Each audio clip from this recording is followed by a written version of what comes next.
Okay so guys आप लोगों को प्रीवियस क्लास में question number 4, question number 5, question number 6 ये तीन क्वेश्चंस होमवर्क दिए गए थे, राइट। सो अब हम लोगों को ये सारे क्वेश्चंस चेक करने हैं, तो चलिए स्टार्ट करते हैं हम लोग। एंड आप लोगों के साथ आज डिस्कस करते हैं सबसे पहले क्वेश्चन नंबर 4 का सॉल्यूशन। तो आप लोग एक बार चेक कर लीजिए जो आप लोगों ने क्वेश्चन सॉल्व किया है वो सही है या नहीं। तो यहाँ पर आप लोगों के सामने क्वेश्चन नंबर 4 का ये सॉल्यूशन है, राइट। क्वेश्चन में हम लोगों ने पूरा एक्सप्लेनेशन प्रीवियस क्लास में ऑलरेडी कर रखा हुआ है, तो ये उसका आपके साथ हम यहाँ पर सॉल्यूशन शेयर कर रहे हैं। तो ये है आपका क्वेश्चन नंबर 4 का सॉल्यूशन।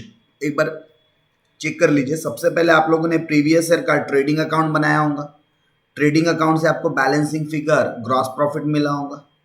फिर आपने ग्रॉस प्रॉफिट रेशियो का कैलकुलेशन किया होगा। 20% आपका ग्रॉस प्रॉफिट रेशियो आना चाहिए था। फिर आपने मेमोरेंडम ट्रेडिंग अकाउंट बनाया होगा और यहाँ से balancing figure closing stock at the time of fire आया होगा। एंड उसके बाद आपको लॉस ऑफ स्टॉक का कैलकुलेशन करना था, तो क्लोजिंग स्टॉक में से सॉल्वेज माइनस करते तो लॉस ऑफ स्टॉक 40,000 आता। एंड इसके बाद अमाउंट ऑफ क्लेम आपको कैलकुलेट करना था। अमाउंट ऑफ पॉलिसी क्वेश्चन में दिया था 42,000 divided by closing stock at the time of fire मतलब 48,000 इंटू लॉस ऑफ स्टॉक मतलब कि 40,000। सो अमाउंट ऑफ क्लेम आपका फाइनल आंसर कितना आ जाता 35,000। चेक कर लीजिए ये आपका फाइनल आंसर आया था या नहीं आया था। और अगर कहीं पर गलत हुआ था या कहीं पर आपने गलती किया था तो फाइंड आउट कीजिए कहाँ गलती किया है। एंड स्टिल अगर नहीं समझ में आ रहा है तो आप लोग अपनी क्वेरी रेज कर सकते हैं, राइट। चलिए नेक्स्ट क्वेश्चन, क्वेश्चन नंबर 5 भी आप लोगों के साथ एज अ होमवर्क हम लोगों ने डिस्कस कर रखा था प्रीवियस क्लास के अंदर। सो आप लोगों को क्वेश्चन नंबर 5 का भी यहाँ पर सॉल्यूशन वेरीफाई करना है।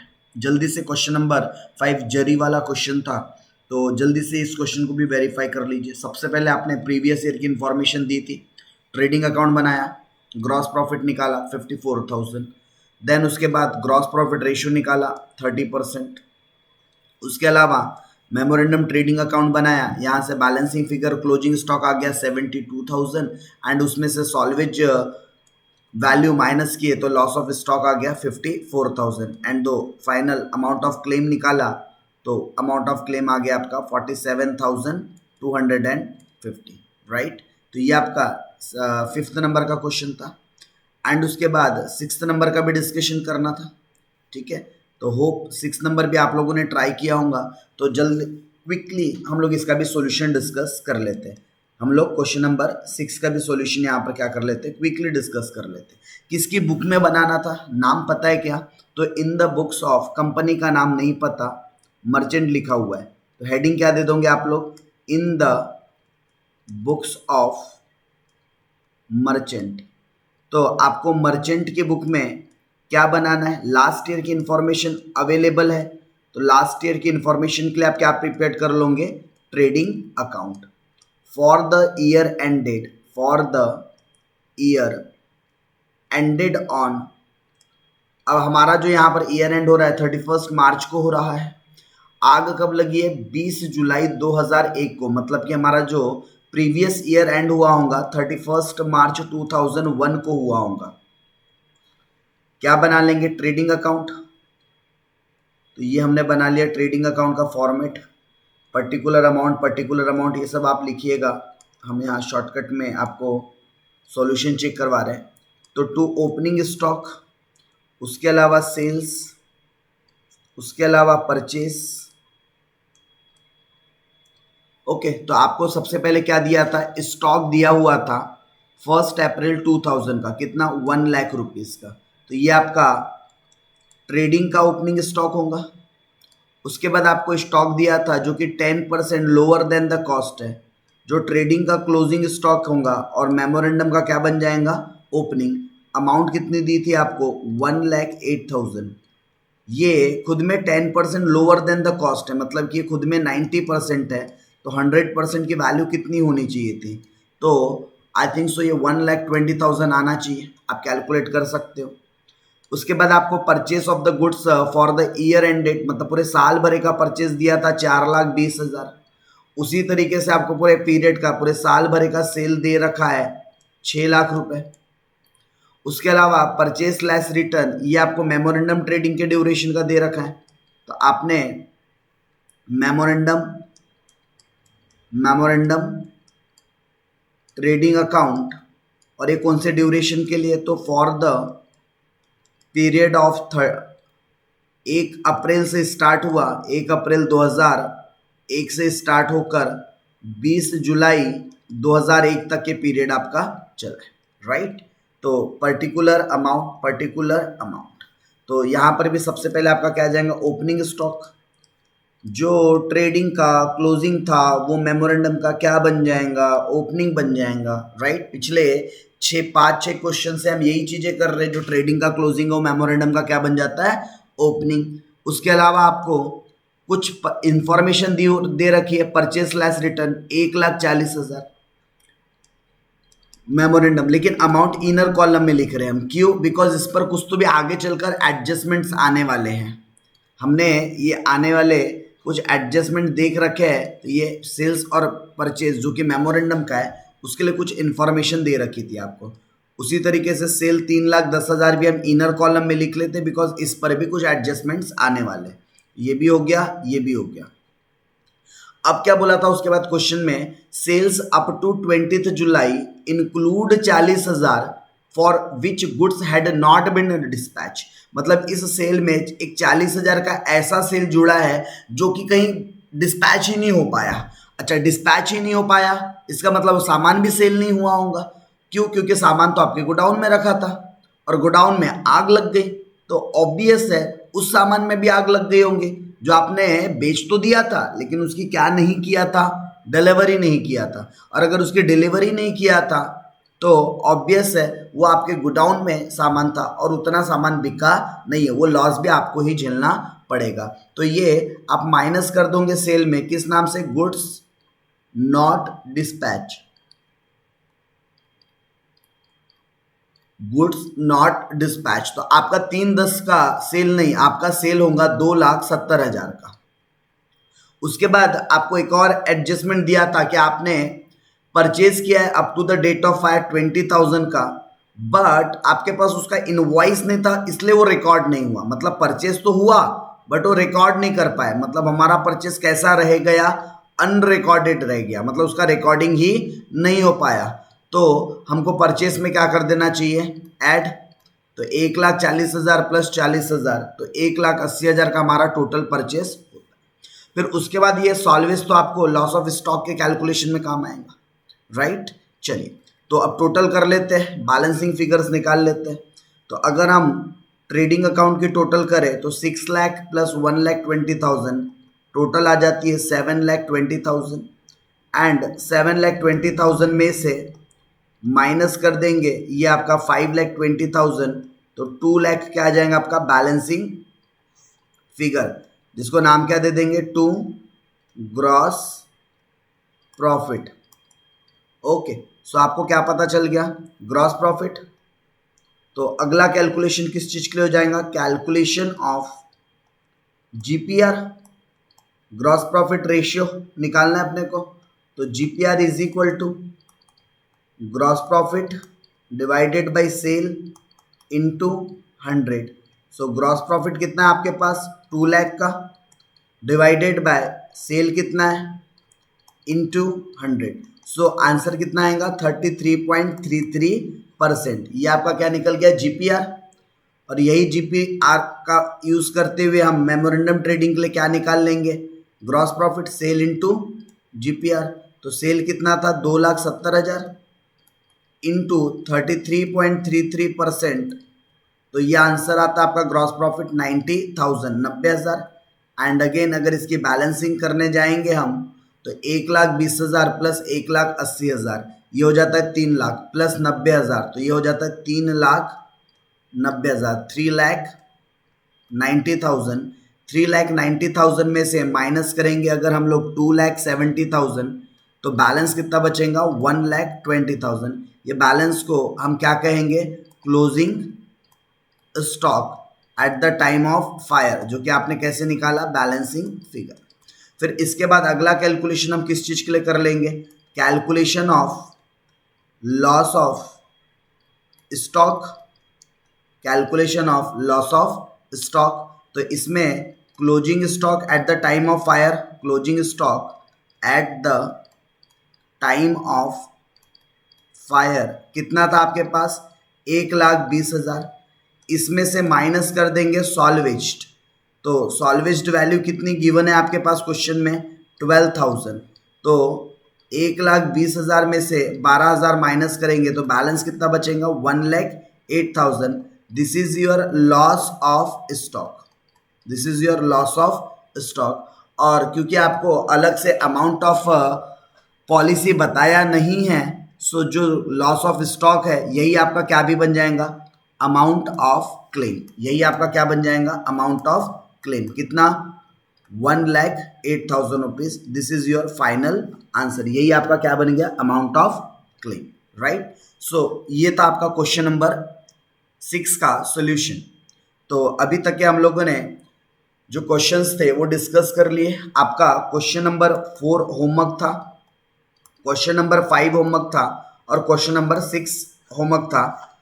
चलिए तो बात करेंगे अब इसके आगे की।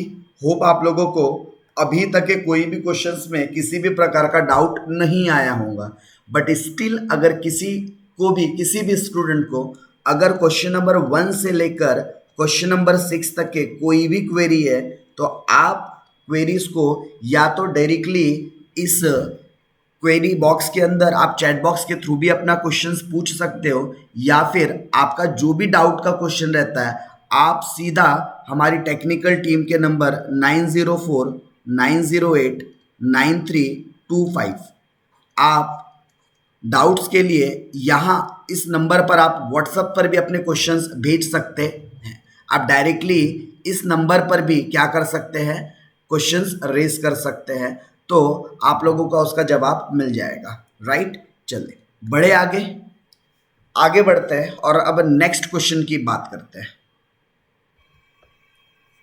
सो ये रहा क्वेश्चन नंबर 7।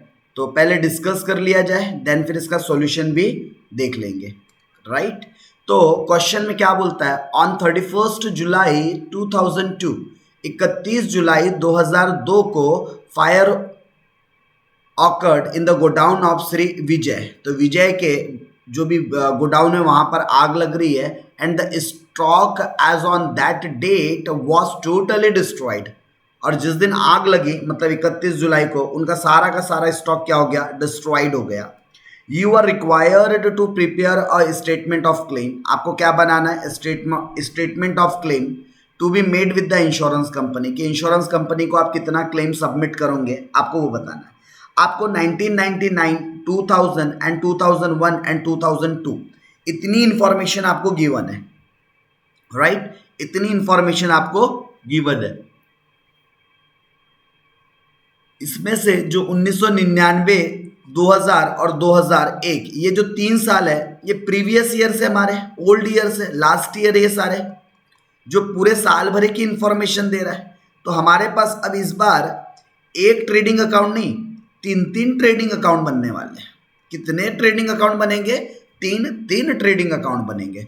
और जिस साल में फायर ऑकर्ड हुई, इन जिस साल में आग लगी वो वाला साल क्या कहलाता है, मेमोरेंडम ट्रेडिंग। उस ईयर को हम क्या कहते हैं, उस ईयर को हम नाम क्या देते हैं, मेमोरेंडम ट्रेडिंग। तो 2002 ये जो डाटा है ये मेमोरेंडम ट्रेडिंग का हो गया, राइट। अब सवाल ये उठता है कि सर ट्रेडिंग अकाउंट 3 साल के हैं तो क्या 3 अलग अलग ट्रेडिंग अकाउंट बनाना पड़ेगा। सो मेरा जवाब है यस। तो सर ये तो बड़ा टाइम कंज्यूमिंग हो जाएगा, अगर 3 ट्रेडिंग अकाउंट हम 3 बार अलग अलग बनाए तो ये तो बड़ा टाइम कंज्यूमिंग हो जाएगा। सर इसका कोई शॉर्टकट नहीं है क्या, कोई और अल्टरनेटिव नहीं है क्या। हाँ एक अल्टरनेटिव है बेटा, एक अल्टरनेटिव है यहाँ पर। अगर आप लोगों को अपना समय बचाना है तो आप 3 अलग अलग फॉर्मेट ना बनाते हुए एक ही ट्रेडिंग अकाउंट का फॉर्मेट बनाओ कॉलमिनियर फॉर्म में। मतलब वहाँ पर 3 अमाउंट के कॉलम बना दोगे, एक 1999 के लिए, एक 2000 के लिए, एक 2001 के लिए, तो आपका यहाँ पे समय बच सकता है, बराबर। चलो कैसे बनाएंगे वो भी डिस्कस कर लेंगे, बट पहले ये तो डिस्कस कर ले। ओपनिंग स्टॉक कहाँ जाता है आपको पता है, डेबिट साइड में ट्रेडिंग अकाउंट के। परचेज भी कहाँ जाता है? ट्रेडिंग अकाउंट के डेबिट में। सेल्स कहाँ जाता है? ट्रेडिंग अकाउंट के क्रेडिट में। फ्रेट कहाँ जाता है? ट्रेडिंग अकाउंट के डेबिट में। सैलरी कहाँ जाता है? कहाँ जाता है? गलत जवाब, ट्रेडिंग के डेबिट में नहीं आता। सैलरी कहाँ आता है? पीएल के डेबिट में। कहाँ आता है? प्रॉफिट एंड लॉस अकाउंट के डेबिट में। एंड हमको बनाना क्या है? Trading account. बहुत सारे बच्चे यहां पर आकर गड़बड़ कर देते हैं। भाई सैलरी माना एक्सपेंसेस है, लेकिन ये इनडायरेक्ट एक्सपेंसेस है जो हम लोग ट्रेडिंग अकाउंट में नहीं लिखते। कहाँ लिखते हैं? Profit and loss. और हमको बनाना क्या है? हमको बनाना है ट्रेडिंग अकाउंट। तो आपको ट्रेडिंग अकाउंट में अगर सैलरी का एक्सपेंसेस दिख रहा है तो बड़ा सा इसको इग्नोर करना पड़ेगा आपको। क्या करना पड़ेगा आपको? बड़ा सा इग्नोर करना पड़ेगा। सैलरी आपके ट्रेडिंग अकाउंट के फॉर्मेट में कहीं भी नहीं आती है। तो ये अमाउंट आपके लिए बिल्कुल क्या है? इररेलेवेंट है। कैसी है ये अमाउंट आप लोगों के लिए? Irrelevant, right? ओके। उसके अलावा नेक्स्ट पॉइंट है आपके पास ड्रॉविंग। अब नाम से ही समझ में आ रहा है ड्रॉविंग। अब लेकिन ड्रॉविंग मतलब क्या? तो ड्रॉविंग का मतलब होता है ओनर ने पर्सनल पर्पस के लिए बिजनेस से अगर कुछ विड्रीव किया है तो उसको ड्रॉविंग बोलते हैं। लेकिन एक बात यहाँ पर खटक रही है। क्या खटक रही है? अब ये ड्रॉविंग तो बता दिया, पर्सनल यूज के लिए तो निकाल लिया, लेकिन निकाला तो क्या निकाला? गुड्स निकाला या कैश निकाला? क्लियरिटी है क्या क्वेश्चन में? क्लियरिटी है क्या? कहीं भी बताया कि ये ड्रॉविंग कैश का है या गुड्स का है? नो। जब क्लियरिटी ही नहीं है क्वेश्चन के अंदर कि ये विड्रॉल कैश का हुआ है या गुड्स का हुआ है, तो बाय डिफॉल्ट हम अजम्पशन क्या लेंगे? ये कैश का ड्रॉविंग है। किस चीज का ड्रॉविंग है? ये कैश का ड्रॉविंग है। एंड अगर ये कैश का ड्रॉविंग है तो फिर आपको ट्रेडिंग अकाउंट में इसको कहीं भी कंसिडर्ड नहीं करना है। यही अगर गुड्स का ड्रॉविंग होता, अगर यही कैश की जगह कौन सा ड्रॉविंग होता? कोई गुड्स अगर बिजनेस से निकाला गया है पर्सनल यूज के लिए, देन फिर आप इसको क्या करते? इसको आप ट्रेडिंग अकाउंट के क्रेडिट में लिखते। नाउ अभी इसको क्या करेंगे? कुछ नहीं। तो ये भी आपको क्या करना है क्वेश्चन के अंदर? इग्नोर। ये भी आपका कोई काम का पॉइंट नहीं है, राइट? उसके बाद आपको बोलता है the sales and the purchase are in 2001 had occurred uniformly from month to month, and Sri Vijay state that the same quantum of purchase and sale in 2001 has been maintained in 2002 up to the date of fire. He also stated that the value of stock 10% the below cost. ठीक है भाई, वो क्या बोल रहा है कि जो मिस्टर विजय 2001 में जो परचेस और जो सेल करते थे वही same quantum month two month वो कहाँ भी परचेस और सेल कर रहे 2002 में up to the date of fire. जैसे कि आपको यहाँ पर दिख रहा है क्वेश्चन मार्क है, आपको मेमोरेंडम ट्रेडिंग वाले ड्यूरेशन के लिए परचेस और सेल नहीं दिया, वो आपको फाइंड करना है। कैसे करोगे?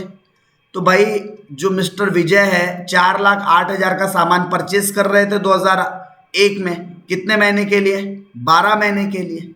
तो ये मेमोरेंडम ट्रेडिंग वाला जो पीरियड है वो कब से चालू हुआ होगा? जनवरी से। तो जनवरी से लेकर जुलाई तक कितने महीने होते हैं? जरा काउंट करो। जनवरी, फरवरी, मार्च, अप्रैल, मई, जून, जुलाई, 7 महीने होते हैं क्या? कितने महीने होते हैं? 7 मंथ। तो जो श्री विजय है उन्होंने 4,08,000 का परचेस कर रखा था 2001 में, जो कि 12 महीने का था। तो 7 महीने का कितना होना चाहिए? प्रोपोर्शनेटली आपको क्या करना है? फाइंड आउट करना है। प्रोपोर्शनेटली आपको क्या करना है? फाइंड आउट करना है। कैसे करोगे? 4,08,000 डिवाइडेड बाई 12 इंटू 7, तो कितना आ जाएगा? 2,38,000, 2,38,000। ये मेमोरेंडम का परचेस हो गया। एंड दो सिमिलर तरीके से आपको क्या भी करना है, इसी तरीके से आपको सेल्स के लिए भी निकालना है। 4,56,000 का सेल था फॉर 12 मंथ, तो डिवाइडेड बाय 12 कर दो, एक महीने का आ जाएगा। एंड इंटू 7, तो 7, तो आपको 7 महीने का सेल पता चल जाएगा 2,66,000, 2,66,000, राइट? तो आपको मेमोरेंडम ट्रेडिंग के लिए क्या भी मिल गया? सेल्स का अमाउंट मिल गया। अब एक और करेक्शन था क्वेश्चन में, ये जितने भी स्टॉक्स दे रखे हैं ना आपको, ये सारे के सारे 10% बिलो कॉस्ट पर है, तो इसको नॉर्मल करना पड़ेगा। कैसे करते हैं? 40,500 डिवाइडेड बाय, ये खुद में 90% है तो 100% कितना। वैसे 31,500 खुद में 90% है तो इंटू 100 कितना। वैसे 27,360 खुद में 90% है तो 100% कितना। और 29,304 खुद में 90% है तो 100% कितना। तो पहले तो आपको स्टॉक्स को नॉर्मल वैल्यू पर लाना पड़ेगा, 100% वैल्यू पर लाना पड़ेगा। ओके, और क्वेश्चन में कहीं भी क्लोजिंग स्टॉक नहीं दिया है, लेकिन मुझे बताओ क्या आपको ये पता है जो 2000 का ओपनिंग है वो कहीं ना कहीं 1999 का क्लोजिंग रहा होगा। जो 2001 का ओपनिंग है वो 2000 का क्लोजिंग रहा होगा। जो 2002 का ओपनिंग है वो 2001 का क्लोजिंग रहा होगा। तो आपको अगर ओपनिंग स्टॉक पता है तो आप बाय डिफॉल्ट क्लोजिंग निकाल सकते हैं, या फिर क्लोजिंग दिया है तो बाय डिफॉल्ट ओपनिंग निकाल सकते हैं। Right guys. Okay, so this is all about the question number 7। तो क्विकली इसका सॉल्यूशन भी डिस्कस कर ले। हार्डली 5 to 10 मिनट्स के अंदर हमारा क्या कंप्लीट हो जाएगा इसका सॉल्यूशन। तो चलिए इसका एक बार डिस्कस कर लेते हैं सॉल्यूशन। चलिए, सो जैसा कि हमने क्वेश्चन नंबर 7 अभी डिस्कस किया है, तो क्विकली इसका एक बार सॉल्यूशन देख लेते हैं। तो आप लोगों को क्या करना था, मल्टीपल कॉलमिनियर्स में क्या करना था, ट्रेडिंग अकाउंट बनाना था, राइट। तो यहाँ पर हम लोग कॉलमिनियर फॉर्म में क्या कर लेते हैं, ट्रेडिंग अकाउंट प्रिपेयर कर लेते हैं। तो इसके अगर हम सॉल्यूशन की बात करें तो आपको क्या करना है, in the books of Shri Vijay heading दे देना है, in the books of Shri Vijay. क्या बनाने जा रहे हैं हम लोग, ट्रेडिंग अकाउंट। लेकिन अब ट्रेडिंग अकाउंट यहाँ किसी एक साल के लिए नहीं बन रहा है, कितने सालों के लिए बनने वाला है, 3 इयर्स के लिए बनने वाला है। तो ट्रेडिंग अकाउंट बनाएंगे for the year ended on 1999 से लेकर 2001, इन 3 सालों के लिए हमको बनाना है। तो आप एक ही फॉर्मेट के अंदर तीनों साल के लिए बना सकते हो। पहला कॉलम आपका पर्टिकुलर का हो गया, उसके अलावा अब आपके पास एक 1999 का अमाउंट का कॉलम आ जाएगा, फिर 2000 का अमाउंट का कॉलम आ जाएगा, फिर 2001 का अमाउंट का कॉलम आ जाएगा, राइट। फिर उसके बाद फर्दर पर्टिकुलर,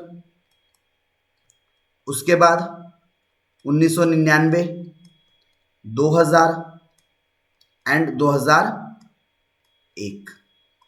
ओके, तो आपने क्या किया, 3 साल का ट्रेडिंग अकाउंट एक ही फॉर्मेट के अंदर बना दिया, करेक्ट। तो चलिए सबसे पहले आप लोगों को क्वेश्चन में क्या गिवन था, ओपनिंग स्टॉक। लेकिन इस ओपनिंग स्टॉक में एक समस्या है, एक प्रॉब्लम है। क्या, ये अपने सही वैल्यूज पर नहीं है, तो हमको इसको सही वैल्यूज पे लाना चाहिए था। तो एक काम कर लो, आप इसकी अलग से एक वर्किंग नोट बना लो।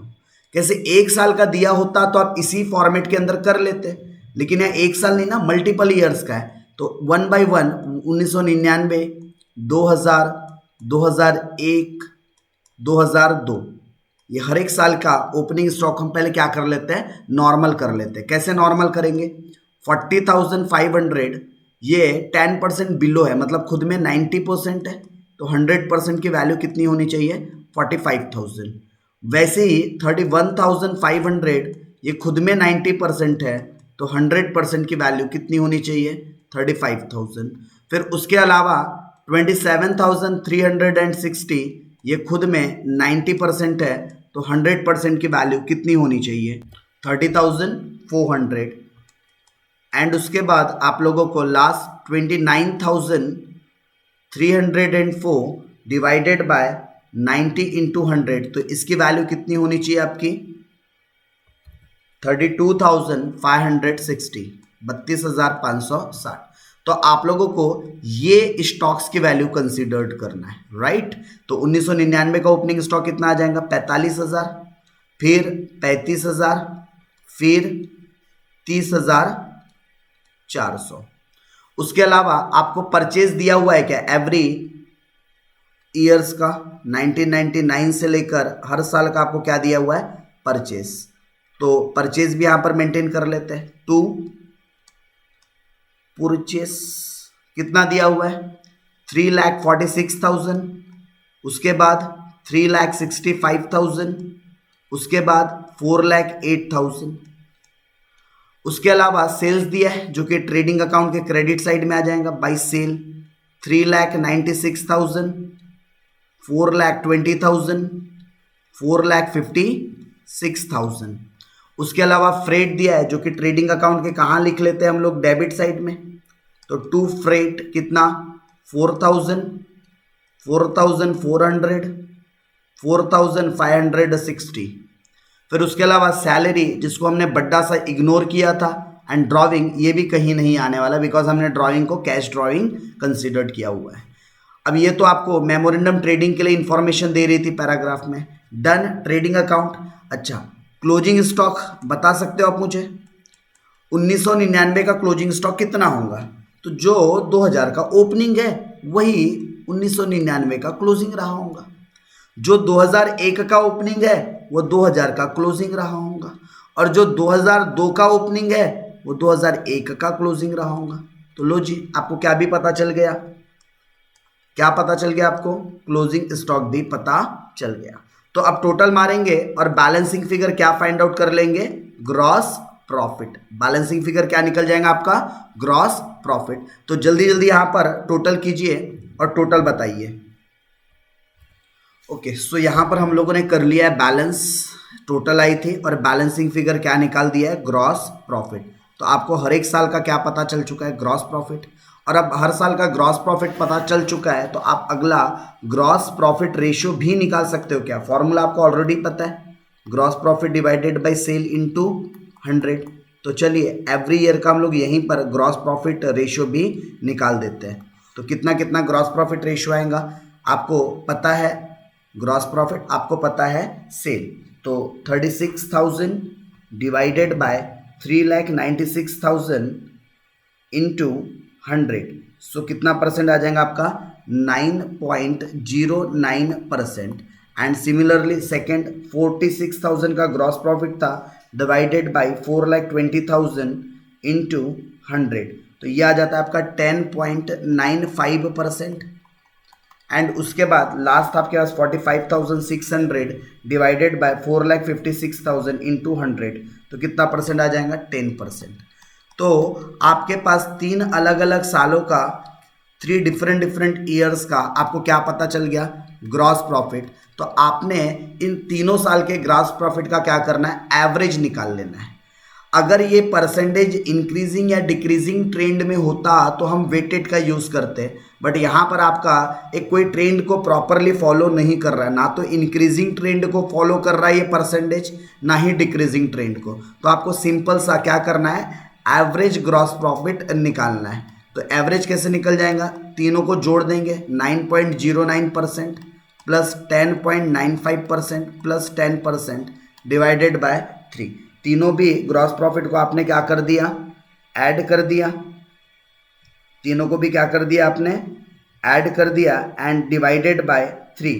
तो आपका राउंड फिगर 10.01%, ये क्या आता है आपका? Average gross profit ratio. कितना? 10.01। और जैसे आपको ये पता चल गया तो बस अब आपके आगे की थोड़ी सी कहानी बाकी है। अब आपको आगे क्या बनाना पड़ेगा? Memorandum trading account. क्या बनाना पड़ेगा? Memorandum trading account. तो क्विकली मेमोरेंडम ट्रेडिंग अकाउंट बना लीजिए। For the period of up to the date of fire बनाना होता है ये। तो ये आपका debit side, credit side, particular amount, particular amount. तो आपका ओपनिंग स्टॉक जो आपका लास्ट ईयर क्लोजिंग था वो मेमोरेंडम का क्या बन जाएगा? ओपनिंग कितना? 32,560, 32,560। उसके अलावा आपने परचेज का भी कैलकुलेशन करके रखा हुआ है। परचेज के लिए क्या बोला था? जो 2001 में परचेज था वैसा ही सिमिलरली परचेज आपका मंथ टू मंथ कहाँ हुआ है? मेमोरेंडम ट्रेडिंग वाले पीरियड में। तो एक बार देख लीजिए, 4,08,000 का था, तो 4,08,000 डिवाइडेड बाय 4,08,000 डिवाइडेड बाय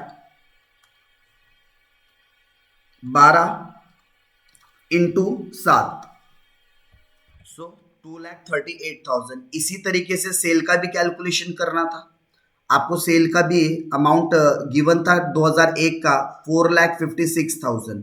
कितना गिवन था? 4,56,000।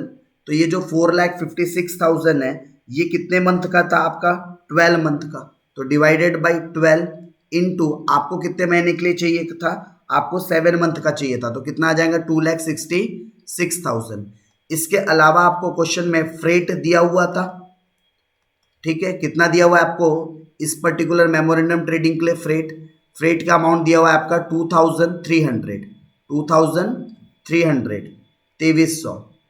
इसके अलावा सैलरी दिया था जो कि ट्रेडिंग अकाउंट में कहीं पर भी नहीं आता, और ड्रॉविंग दिया था वो भी कहीं पर नहीं आता। तो इसके बाद अब आप ग्रॉस प्रॉफिट निकाल लेंगे।